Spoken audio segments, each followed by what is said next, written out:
We are here under this amazing Mishmish tree. In Hebrew, apricots are Mishmish, and apricots are in bloom right now in Santa Fe. They're ready to be ripe. They're ready to be taken off the tree and let it be ripened on the table. Some of them are already ripe, falling on the ground. And we're very lucky and fortunate to have good neighbors who allow us to pick some of the Mishmish trees, some of the Mishmish, the apricots. And when you pick them, the excitement... Mishmish? Yeah. Amazing, juicy, delicious apricots. And you wonder, how is it possible that a tree that looked dry throughout the winter and dead throughout the winter all of a sudden starts blossoming and blooming, and you have these delicious, ready-to-eat fruit at the end of the branches in abundance. And it reminds us of the miracle of life. Sometimes, you want a kugel? Yeah. Want to eat something? Yeah. Okay. Sometimes things are hidden underground and we don't see the potential of its growth. But then it starts blossoming and blooming and we have beautiful fruits. This Shabbat is the 12th of Tammuz. It's 99 years. Alter Rebbe? Yeah. The Frierdiker Rebbe, the 6th Chabad Rebbe, was released from Russian imprisonment, communist imprisonment. He was in prison. Alter Rebbe? Yeah. Not the Frierdiker Rebbe? The Frierdiker Rebbe was imprisoned. Not the Alter Rebbe? Yeah. The 6th Chabad Rebbe of Yosef Yitzchak was imprisoned in June of 1927 for his efforts on behalf of the Jewish people, standing strong and teaching the people and inspiring them to keep teaching their children and educating their children and keeping yeshivas and schools and synagogues and social services alive. My grandfather, Rabbi Beryl Levertov, lived in Moscow at the time.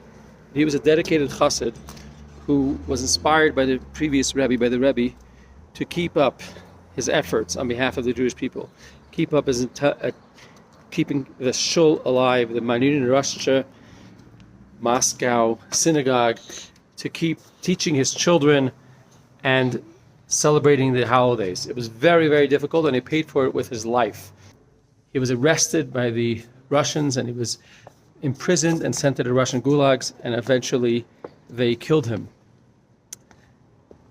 And you wonder what's going to happen for all that effort, the effort of keeping the bare minimum of Judaism alive.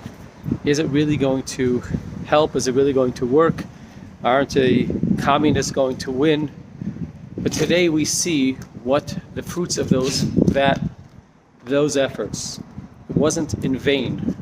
It inspired a generation. Today, the Chabad movement is around the world, including many centers in Russia and Ukraine and the former Soviet Union, and many families whose ancestors perished in the Russian gulags because they were upholding Yiddishkeit, are the ones who are in the forefront today of upholding Judaism with self-sacrifice and dedication.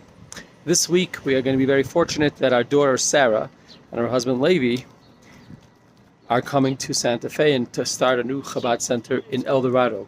Now, Levi's grandfather